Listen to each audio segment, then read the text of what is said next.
at ang lahat ng kabilang sa kawan, sapagkat inilagay sila ng Espiritu Santo sa inyong pag-iingat.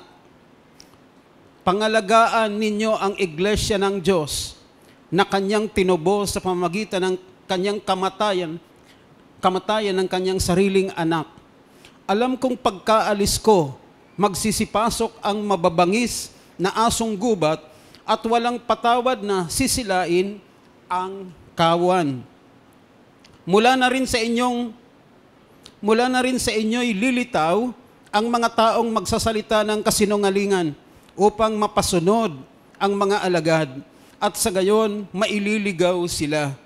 Kaya't mag-ingat kayo at alalahanin ninyong tinuruan ko kayo gabit araw sa loob ng 3 taon at maraming luha ang pinuhunan ko. At ngayon, itinatagubilin ko kayo sa Diyos at sa kanyang mga salita na nagpapahayag ng kanyang kagandahang loob. Siya ang makapagpapatibay sa inyo at makapagbibigay ng lahat ng pagpapalang inilaan niya sa lahat ng kanyang pinapaging banal. Hindi ko hinangad ang pilak, ginto o pananamit ni numan. Alam ninyong nagbanat ako ng buto upang kumita ng ikabubuhay naming magkakasama. Sa lahat ng pagkakataon, ipinakita ko sa inyo na sa pamamagitan ng ganitong pagpapagal ay dapat ninyong tulungan ang mga mahihirap. Alalahanin ninyo ang mga salita ng Panginoong Hesus. Higit na mapalad ang nagbibigay kaysa tumatanggap. Idagdag ng Diyos biyaya at pagpapala sa kanyang mga salita. Minsan patigit pa, pagpalain po tayo ng Diyos sa araw na ito. At ang ating pong title ng ating pong message ay ito pong Staying Safe.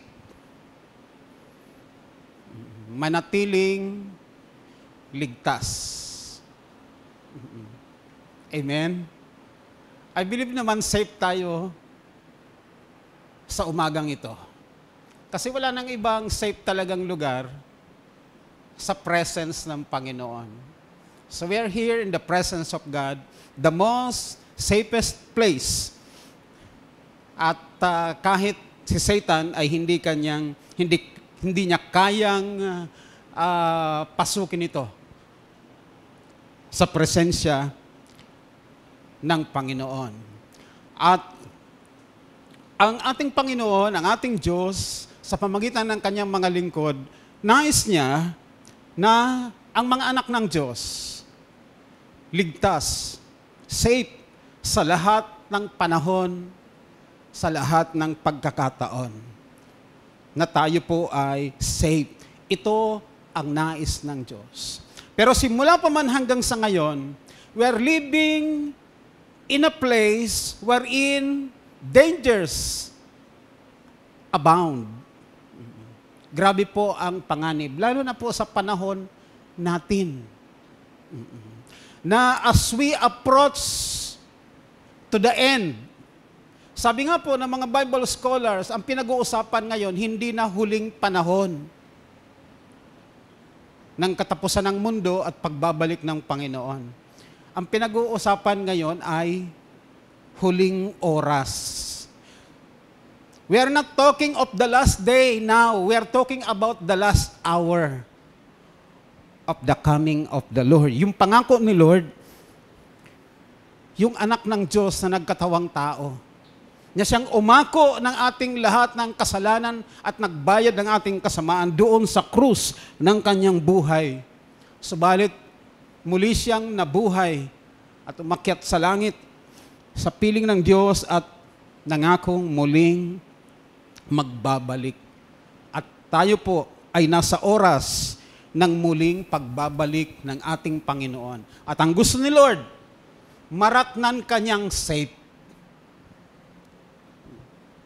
spiritually. Kasi marami namang sa tingin mo ligtas. Ligtas naman sa tingin natin.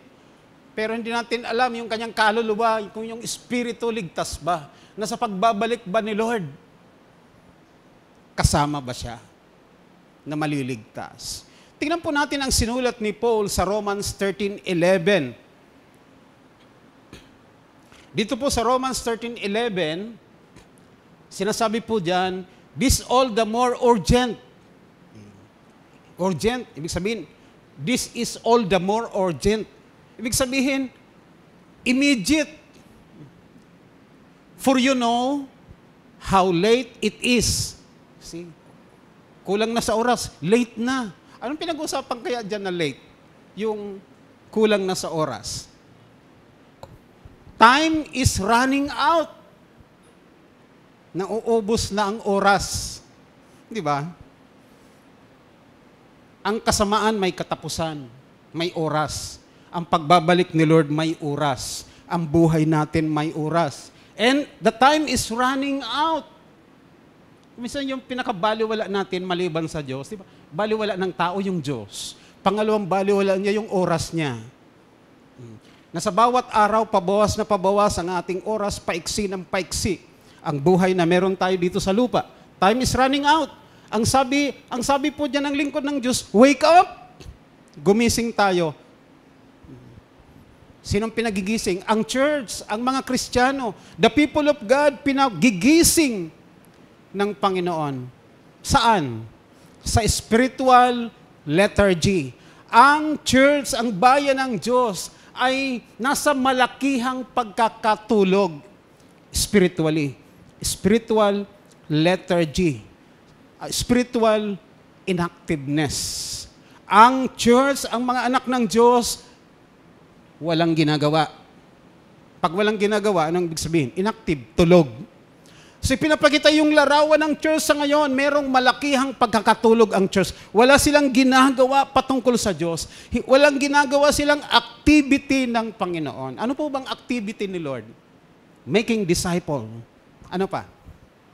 Soul winning or winning soul. Making disciple. Ano pa? Gathering the lost. Shepherding the sheep, the flock. Activity po yan ni Lord. Sino bang gumagawa niyan? Meron. Pero mas marami yung tulog. They rather do other things, worldly things, than the things of God. Meron pong malakihang pagkakatulog ang church, ang mga Kristiyano. Kaya sabi ng salita ng Diyos, wake up! Pinagigising tayo. Ibig sabihin, do the things of God. For our salvation is nearer now, sapagkat ang pagliligtas sa atin ay napakalapit na ngayon than when we first believed. When a person believe, kapag ang tao sumampalataya sa Panginoon, ligtas siya.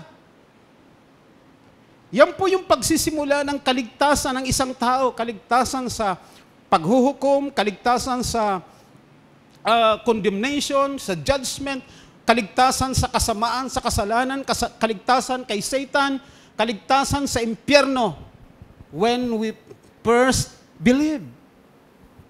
Di ba John 3:16? Tingnan natin yung John 3:16. Ito, sumulat nito si St. Paul, yung sulat ni John 3:16. Ito, very common po sa atin, ano? Sabi diyan, 3:16. For God so loved the world so much that He gave His one and only Son. Sino ang one and only Son ni God? Si Jesus Christ. Mahal na mahal ng Diyos ang sangkatauhan. Ibinigay niya ang kanyang nag-iisang anak, si Jesucristo. Upang ano? Sabi dito, so that everyone who believes in Him. Pansinin po natin, everyone who believes in Him. Kahit sino, kahit ikaw, kaibigan ko, kahit ikaw, kapatid ko, kapag sumampalataya ka sa Panginoon, ang pangalan mo pwedeng ipalit dito sa everyone. Sabi dito, everyone who believes in Him, kay Jesus Christ, ano mangyayari? Will not perish. Hindi na mapapahamak. Ano ibig sabihin? Maliligtas na. Kapag sumampalataya sa Kanya kay Jesus, but have eternal life, magkakaroon na ng buhay na walang hanggan. Take note mga kaibigan, kapatid, ang eternal life, sa langit ito kasama ang Diyos. Wala pong eternal life sa impyerno. Ang impyerno, meron siya eternal death. Walang hanggang kamatayan, hiwalay sa Diyos. May dalawang eternal. Ang isang eternal, yung eternal sa impyerno, kasama si Satanas. Ang pangalawang eternal life, sa langit kasama ang Diyos. Saang eternal ka? Sa tingin mo, it's a choice, it's a decision. Yaman binigyan tayo ng freedom ng Diyos, lagi tayo mayroong pagpipilian, kaibigan, kapatid ko. Sa ikalawang buhay, walang hanggan. Hindi katulad ngayon, buhay natin, short. Pasalamat na ako sa Diyos na ako ay mag-80 pa. Alam niyo po, naging conscious na ako nung mag-58 na ako. Sabi ko, naku, 58 na ako, 2 years na lang. Senior na ako. Ilang taon pa kaya? 10 or 20 years? Sabi ko, kung mag-80 ako, meron pa akong mga 22 years. Parang iksi na lang. Iksi pa rin. Talagang maiksi. Kasi, temporary talagang buhay natin dito sa lupa. Pero naghihintay tayo. May naghihintay sa atin. Kung hindi ka naghihintay, may naghihintay sa'yo. Ano? Eternal life o eternal death? Diyos o demonyo? Langit o impyerno? It's a choice. Walang napupunta roon na, ay, di ko sinasadya, nakapasok ako dito. Wala. Walang nabigla na pumasok ng impyerno. It's a choice. Pinili mo kasi, ipinamuhay mo kasi, nilagay mo kasi ang oras at buhay mo dyan. Kaya ang sabi po sa Jude, mabasa po natin sa Book of Jude, isang chapter lang naman ang Jude, yung mga nasa apoy, sagipin nyo. Ay anong apoy ang pinag-uusapan doon? Apoy ng impyerno. Tingnan mo, buhay pa, narito pa sa lupa, nasa apoy na, impyerno na ang buhay. Kung napakinggan nyo na. Ano sabi ng asawang lalaki? Impyernong bahay na to, buti pa makalayas.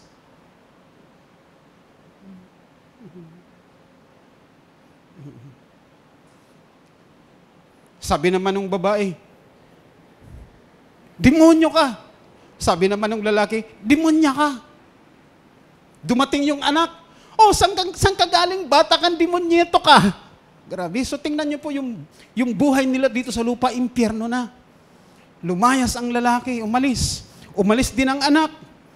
Sabi nung nanay, impyerno palang bahay ito, sinunog ang bahay. Impyernong buhay. Maraming, sa ngayon po, narito pa sa lupa, impyerno na ang buhay. Kaya nga ang Diyos may pagliligtas at tingnan niyo po dito, basahin po natin. Jude 23. Jude verse 23. Tingnan niyo po sa 23. Snatch others from the fire and save them. Ito si Jude, kapatid ng Panginoon. Anak ni Mary and Joseph, si Jude, kapatid ni Jesus. Of course, panganay si Jesus. Sa mga lalaki, bunso ito si Jude, kapatid din nila si James. Okay, ito sulat ni Jude. Kaya nga, Jude 1:23. Ano pong sabi diyan? Snatch others from the fire and save them. Ano ang sinasabi sa mga lingkod ng Diyos? Nakawin nyo yung mga nasa apoy. Bakit nakawin? Ay pag-aari na sila ni Satanas. Impyerno na ang buhay nila. Sino dito dati impyerno ang buhay mo pero naligtas ka? Na-snatch ka from the fire of hell. Sino? Ako lang ba? O yung meron doon? O akala ko ako lang. 13 years old ako, impyerno na ang buhay ko. Salamat. Pag 18 years old ko, nanakaw. So yung gusto po ng Diyos, sabi niya, i-snatch from the fire and save them. At kailan naliligtas? Kapag tumanggap kay Lord. Sumampalataya kay Jesus. Ano ang sabi? Hindi na mapapahamak. Sa halip, magkakaroon ng buhay na walang hanggan. Yan po yung pagliligtas ng Diyos when we first believe. Balikan po natin 13:11.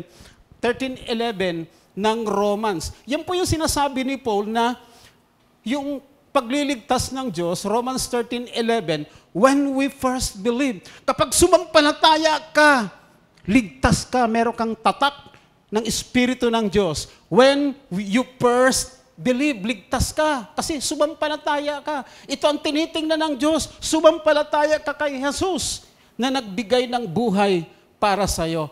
Pero, alam niyo po, simula noon hanggang ngayon at sa darating, grabe po ang dangers. Even spiritual dangers. Hindi lang nanganganib yung ating katawan, yung kalusugan natin dahil sa mga bacteria and viruses, but maging ang ating spiritual, yung spirit natin. Sabi dito, wake up, for our salvation is nearer now than we first believed. So when we first believe, there is salvation there na naganap sa buhay mo kasi sumampalataya ka. Pero, mayroong salvation na paparating that is nearer now. Ano bang salvation na ito na paparating that is nearer now? Ito pa yung pagbabalik ni Jesus. Saan tayo ililigtas? Sa lahat ng dangers sa mundong ito. Oo. Alam niyo po, sa pagbabalik ng Panginoon at sa katapusan ng maraming gulo at panganib ay ang Israel. Ang Israel ay time clock ng pagbabalik ng Panginoon. Sinasabi po sa Bible, ang Israel. So, sa pagbabalik ng Panginoon, makikita po natin kung tayo po ay, kung familiar po sa atin ang salita ng Diyos at ang mga nangyayari po sa mundo,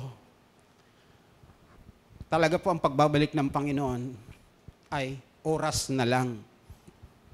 Nawawakasan ni Lord ang mga panganib at gulo sa buhay ng kanyang mga anak. Kasi sa gulo, kuminsan umiiwas tayo sa gulo, nadadamay tayo. Ginagawa natin ang lahat, ang mabuti para makaiwas sa danger, sa gulo, pero nadadamay tayo. Merong iba na nagugulo, nadadamay tayo. At kaya ang Diyos, gusto nang bumalik ni Jesus sa pagliligtas sa atin kaysa nung una tayong sumampalataya. It's very close. Kaya ang gusto ni Lord, manatili tayong ligtas, patuloy tayong maingatan, manatili tayo sa presensya ng Panginoon, manatiling nananalig sa Diyos. Alam niyo po, ang una laging ginagawa ni Satan sa mga believers, sa mga mananampalataya, anak ng Diyos, is to weaken their faith, pahinahin ang kanilang pananampalataya hanggang sila'y magduda sa Diyos, hanggang kanilang talikuran ng Diyos, at sa lahat ng kahirapang nararanasan nila, hanggang isumpa nila ang Diyos sa buhay nila. Ganon ang strategy ni Satan. Pero, nais ng Diyos, safe ka lagi. Iniingatan tayo ng Diyos, inililigtas tayo ng Diyos hanggang sa kanyang pagbabalik, yung final salvation na laan ng Diyos para sa atin. Gusto ni Lord is safe ka lagi. Sabihin mo sa katabi mo, stay safe. Amen. Marami po, may mga nalalagas po sa tahanan ng Diyos, sa kaharian ng Diyos, may mga nalalagas. Dahil po sa mga dangers na baliwala po natin. Let me present to you 2 dangers. Dito po sa ating binasa, meron pong 2 dangers. Number 1 danger, ito po.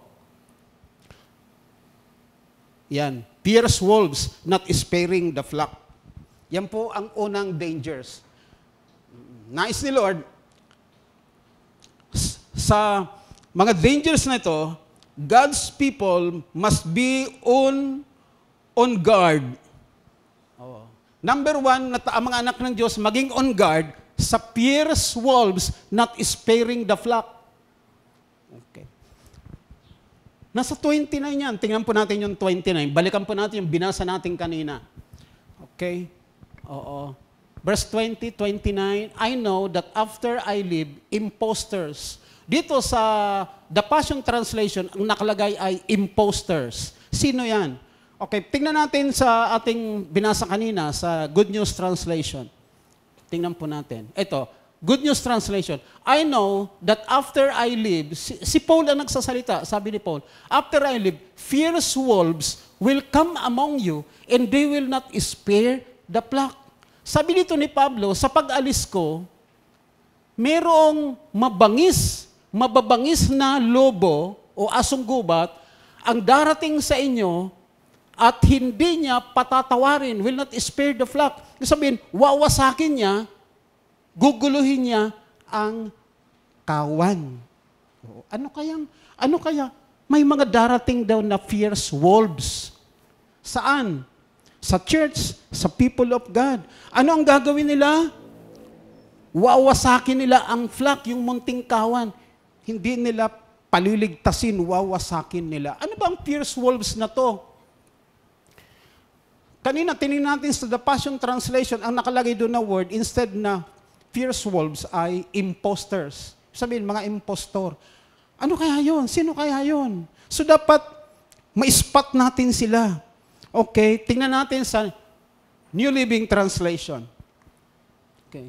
Sino ba ang fierce wolves na ito? Sa ibang translation, nakalagay savage wolves or vicious wolves.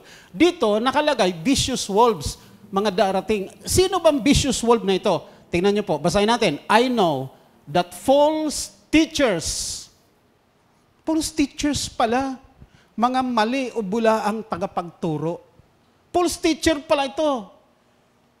Darating sa inyo at hindi niya paliligtasin ang flock. Okay. Mga false teachers pala to. Ituloy natin ang ibang, sa slide tayo at basahin natin yung ibang translation or version nito. So ito yung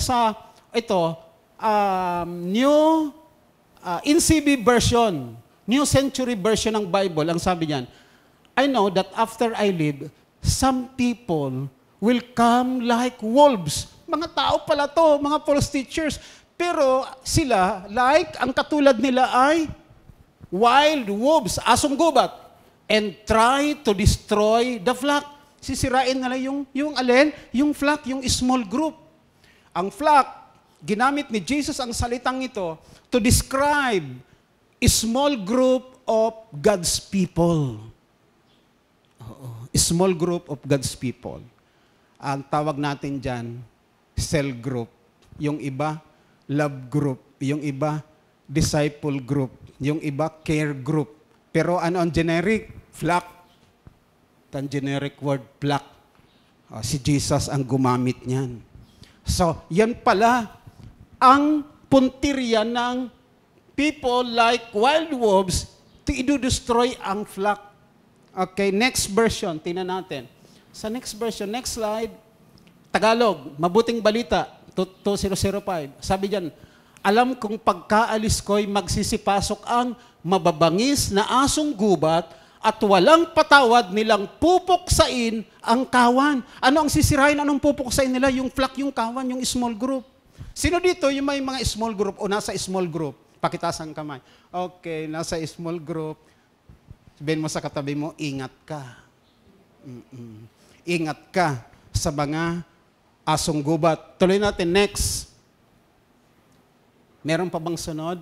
Anong kasunod nito? Next. Next slide. Okay. Ngayon po, sino po yung vicious wolf, asong gubat? Sino sila? Mga false teacher. False teacher pala sila. Actually, isa sila sa tanda ng nalalapit na pagbabalik ng Panginoon. Maraming mga bulaang tagapagturo ang maglilitawan. False teacher. At nakatago sila sa maskara ng pastor. Minsan tinatawag silang pastor. Minsan tinatawag silang apostol. Minsan lang tinatawag silang propeta. Minsan tinatawag silang ebanghelista. Pero sila ay mga false teacher. Kaya sabihin mo ulit sa katabi mo, ingat ka. Yan ang isang, next, tingnan natin ang mga marka, how to spot them. Number 1, not sparing the flock. Yan ang number 1 na makikita mo. Kahit anong galing yan magturo, kahit anong yaman yan, ito ang tingnan mo. Huwag yung galing at yaman niya ang tingnan mo. Bantayan mo. Kung yan ay sumisira, nagwawasak ng flock, false teacher yan. Pangalawa, ito, anti-flocks. Against sila sa Flock sa small group. At dahil against sila sa small group, sa cell group, wala silang cell group at hindi nagsi-cell group. So bantayan natin. Ano ba to? May cell group ba to? Nagsi-cell group ba to? O ang gusto lang nito, tumayo at magturo? False teacher. No flocks. Letter C, no flocks. Okay? Walang cell group, nor belong to flock. Walang cell group at hindi kabilang sa cell group. Kaya, bakit? Ano yung DNA nila? Mangsira ng small group. Target nila yung mga small group. Papasok sila ng palihim at mapapansin ng leader. Teka, ba't wala na akong cell group? Ba't nagkandawawala? Tapos mapapansin ng pastor, oh, wala na yung cell group mo. Napasok na ng vicious wolf, ng false teacher. Sabihin mo ulit sa katabi mo, ingat ka. Okay? Next. Next. Sunod po. Okay. Ito po yung pangalawa na dangers na dapat ang mga anak ng Diyos ay mag-ingat o bantayan. Ito yung pangalawa. Ano yung una? Yung false teachers like vicious wolves. Okay? Dito sa false teachers like vicious wolves, alam niyo po, merong sinabi dito si Pablo about this false teacher. Yung 2 Peter 3:17. Nalampasan natin. 2 Peter 3:17, tingnan po natin. Okay. Before this one. Ito, 2 Peter 2:12. 2:12. Okay. 2 Peter 2:12. Tingnan po natin, ito naman si Peter. Kanina, si Paul. Ito sinabi ni Peter about false teachers. These false teachers are like unthinking animals, o see animals, vicious wolves, creatures of instinct, born to be caught and destroyed. They scoff at things they do not understand. O mahilig sila magsalita, hindi nila naiintindihan. And like animals, kasi vicious wolves nga they will be destroyed. Kaya parurusahan sila ng Diyos. Okay. Ito po sa mga false teachers. Tingnan din po natin yung Galatians 4:17. Galatians 4:17, those false teachers are so eager to win your favor. So yan, lalapit yan sa inyo to win your favor. Paano ba mag-win ang favor? Sakay mo sa kotse mo. Dalhin mo sa Starbucks. Sigurado, kuha mo favor niyan. Yan isa sa strategy ng false teachers. They will win your favor, but their intentions are not good. They are trying to shut you off from me so that you will pay attention only to them. Sisirain lang yan talaga ang flock ng mga false teachers. So, narito po yung mga marks. Ang totoong teacher, mahal ang small group. Gusto niya ang cell group maging matatag, maging matibay at lumago pa. Susuportahan niya ng cell group mo. Susuportahan ka niyan sa pag-i-small group mo. At titingnan niyan kung talaga siya yung totoong teacher. Titingnan niya ano ba ang need ng small group mo. Ito, kaibigan, kapatid, tulong ko sa small group mo. Yan po ang totoong teacher, nagmamahal sa cell group. Gusto niyang lumago, tumatag, tumibay pa ang small group. Lahat ng mga tupa ng Diyos mapabilang sa kawan para sila maingatan at malagaan. Yan po yung totoong marka ng small group, ng totoong false teacher. Pero mga false teacher, kasi wala naman yung cell group, hindi naman yung nagsi-cell group, kung saan-saan yan pumupunta, kung saan-saan nakakarating. Mga wanderer. Walang small group na tahanan na inuuwian. Magaling magsalita pag tumayo, pero kasi walang small group na siya napapagsalitaan. Those are the marks. Kaya't careful tayo. Yung panghuli, ito po, yung panghuli dapat nating ingatan.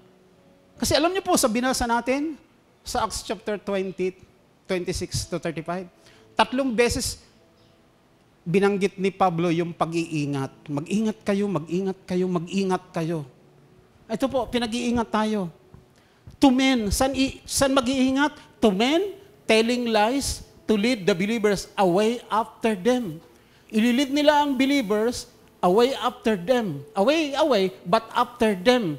So yan po yung mga men na yan. Ano sila? They will tell lies. Yan po ang mga infiltrators ng Christian church ngayon. Nakapasok na sa church na sila. Mga false teachers na ito. People with false teaching. People speaking lies to lead the believers away after them. Tingnan natin ang verse 30. O tingnan natin yung ating ito. Next slide. Verse 30. Tingnan niyo po. Sa Easy English Bible, ito ang nakasulat ng verse 30. Even men from your own group of believers will teach things that are not true. So magtuturo sila ng hindi totoo. They will speak lies. They want to deceive other believers so that they leave you and join with them. Para iwanan yung kanyang small group, iwanan yung kanilang church, at sumama sa kanila. Yun pala yung mga infiltrators ng church. Dapat ingatan. Next.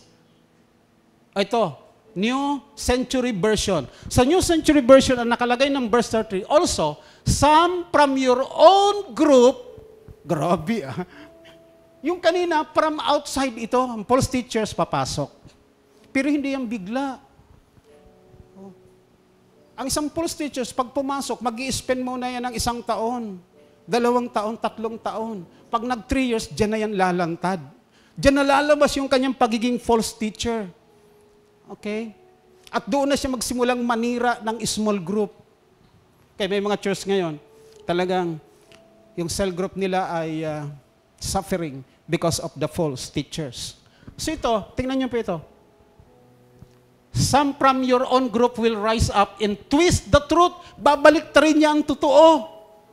And will lead away followers after them. Babaliktarin niya yung totoo para yung mga kinakausap niya umalis at sumama sa kanya. Yan ang sinasabi dyan, no? Next.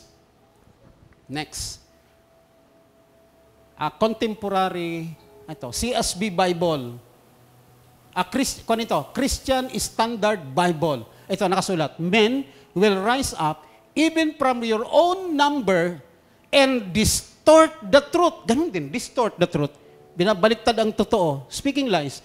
To lure, deceive, linglangin, to lure the disciples into following them. So yung believers palang tinutukoy, mga disciple pala yon. Tingnan natin ang older version of the Bible, yung King James Version. Kasi yung sinasabing believers dito, disciple na nakalagay. Tingnan natin, paki-search natin sa Bible. Okay. Verse 30, pero King James Version, older version of the Bible. Sige, tingnan po natin. Kasi itong mga sumunod, mga kwampo sila. At tinatawag na transliteration ng Bible. So ito, old version. Tingnan nyo po. Also from your own selves shall men arise speaking perverse things. Ano ba yung perverse things? Distorted things. In other words, lies. They will speak lies. Anong purpose? To draw away disciples. Para ilayo ang mga disipulo para sa kanila. So yun pala yun. Yun po palang pangalawang iingatan natin. Okay, next sa ating slide. Okay, sa ating slide. Next sa ating slide. Ito, next. Okay, ano ba yung sunod dito? Okay, next. Next dito. Okay. Ito, Mark. Hindi. Tapos na yan. Yung Mark. Ito, Mark ito yung men that will arise and speak lies, mga infiltrators, ano? Ito, ano ang mark nila? Telling lies. Kasinungalingan sinasabi nila, hindi totoo. Ngayon, paano natin malaman na hindi totoo ang sinasabi nito, kasinungalingan to? Ito, mismo sa kanyang sinasalita, kung yun ay paninira, may sinisirang tao, it's time na tayo ay maging aware. It could be lies. Kapag meron siyang ang sinisira niya, cell group leader mo. Ang sinasabi niya mga negative about your cell group leader. Now, it's time to be aware. Oo. Totoo ba sinasabi nito? Alamin mo. Hindi kausapin mo yung ibang mga kasel mo. Alamin mo. Kaya, kausapin mo yung pastor mo. Marahil may alam yan. Ayaw lang magsalita kasi ayaw yung magsalita ng negatibo. O kaya naman, ang sinasabi niya negative, sinisiraan yung pastor mo. Alam niyo po, totoo po ang kasabihan, ginagamit po ni Satan ito. Strike the shepherd and the sheep scatters. Patayin mo ang pastol, mangangalat ang tupa. Kaya alam niyo po ba unang tinatarget? Yung leader, cell group leader, tatargetin yan. Oo. Yan ang unang titirahin. Marahil dadalhin yan sa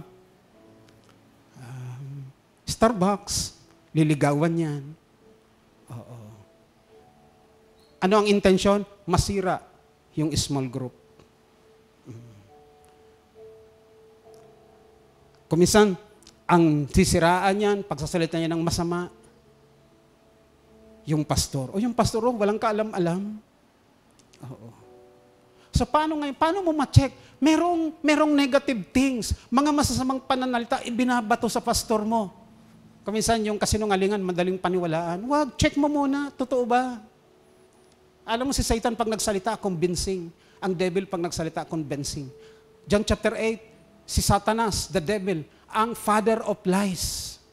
Kaya ang sabi ni Jesus, yung mga Pharisees, mga religious people of the day, mga sinungaling kasi ang father nila, ang devil, yan ang sinusunod nila. So paano mo malaman na kung totoo ang sinasabi niya o paninira, kasinungalingan sa pastor mo? I-check mo sa pastor mo, kausapin mo ang pastor mo. Pero ano kaya third party? Yung mga close na tao sa pastor, yung mga leaders, like sa church, may I call the leaders of the church, mga cell group leader. Please, dito. May mga leaders ba dito? Prime, firstborn. Pwede ba makita mga kamay? Okay, tayo po kayo, please. Magkumpo tayo. Ano ito? Practical. Okay, practical. Okay. Kasi, it's really about us, ano po, para makaiwas tayo talaga, maging safe tayo. Baka dumating na si Lord, naisahan tayo, kaya naiwan tayo. So may I invite the leaders dito para makita kayo ng marami. Makita kayo ng lahat. Leaders, please come. Bilisan natin. Let's do this quick. Kasi we want to finish this. Nice nating magtapos. So, thank you, leaders, sa cooperation. Okay, leaders. Mga leader po ito, mga cell group leader, mga shepherd po ito. May mga cell group ito. Sige, dito po kayo sa gitna, please. So, thank you. Mga leaders po yan ng church. O mga leaders po yan ng church. Sige po. Sige. May pinakabunso po tayo, pinakabatang leader, si Sid. Okay, si Sid nandito. Si Sid. 3 months old. Dito po sa gitna, please. Okay. Sige po, mga leaders. Okay, so, sige. Close po tayo. Okay. Sila po mga leaders ng church. Nagre-represent po yan ng mga small group ng flock. Mga shepherd po yan. May mga small group po sila. Okay? At mga leaders po sila ng church, mga accountable po yan sa cell group nila at sa akin. Gusto nyo pong alamin?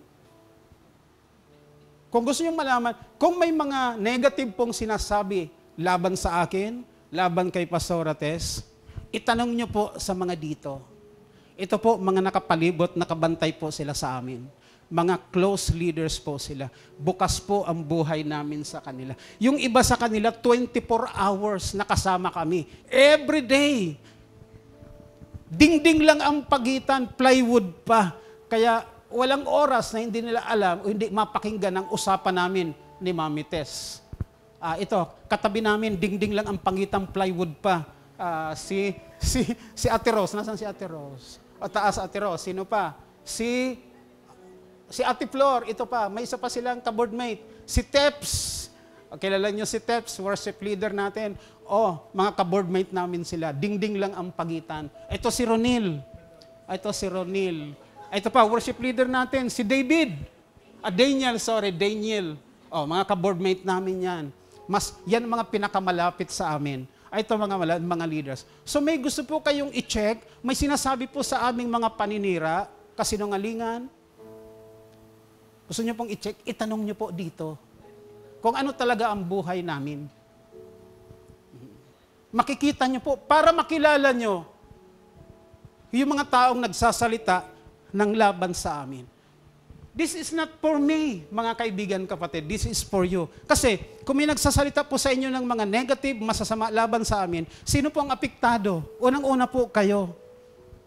Anong mangyayari?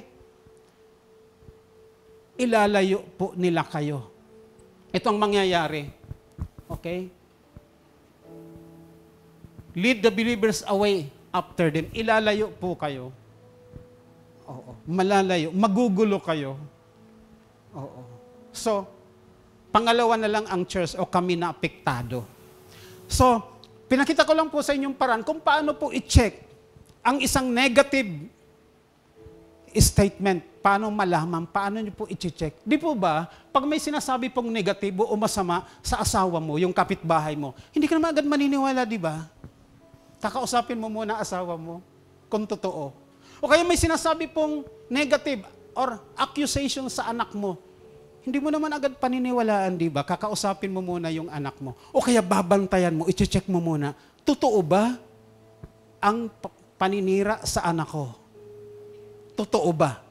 So, babantayan mo yung anak mo kung meron ngang nangyayari. O kaya kakausapin mo yung anak mo, aalamin mo kung totoo.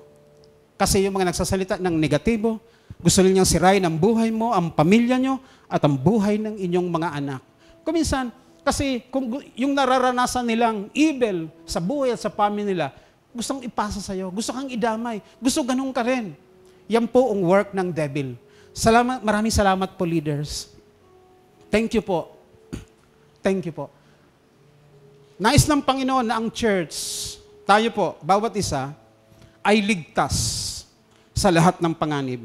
For us to stay safe. Tingnan po natin. Ito pong marks, okay, isa-isahin po natin. Anong marks nila? Nagsasabi sila ng kasinungalingan. Inilalayo nila ang mga disciple, ang mga believers away para sa kanila. And see, not a discipler, no disciple. Isa pang babantayan mo, discipler ba yan? Nagdi-disciple ba sila? Meron ba silang disciple? Tingnan mo. Kasi dahil wala silang disciple, hindi sila nagdi-disciple, kaya sila nagsasabi ng lies para yung disciple ng iba, kunin nila, pagkatapos mawawala din. Bakit po? Yung disciple ay gawain ni Jesus. Si Jesus pang may sabi, make disciple.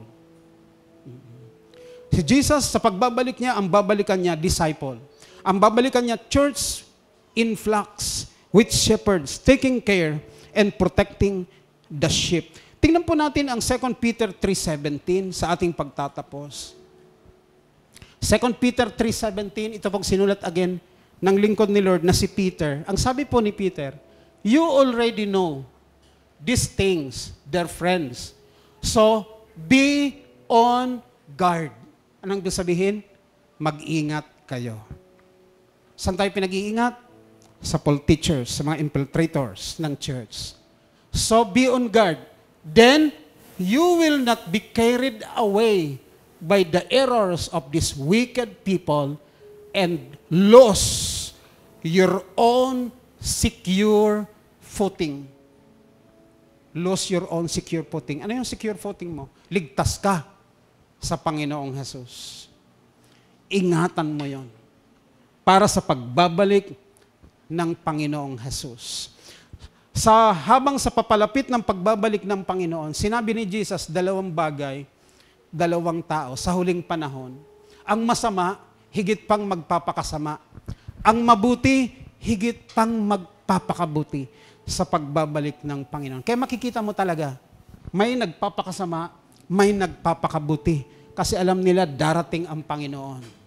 Nagpapakasama kasi si Satan, doubling, tripling their time. Kasi alam niya, nalalapit na rin yung kanyang katapusan. Kaibigan kapatid, nasa ang panig ka? Ikaw ba yung nasa masama, pero ngayong gusto mo nang magpakabuti? You want to change. O ikaw ba yung masama at higit pang nagpapatuloy sa kasamaan? Ayaw mong magbago, ayaw mong makinig. O ikaw yung mabuti at nagpapakabuti ka kasi grabe na ang kasamaan. Tumayo po tayong lahat. Thank you, Lord. Thank you, Jesus. Amen. Ito pang nais ng Diyos. You stay safe. God wants you to be safe. Nais ka ni Lord na maging ligtas. Ligtas ka sa masama, sa diablo, sa lahat ng schemes, sa lahat ng mga kaparaanan ng devil, ligtas ka. Maging ang iyong pamilya.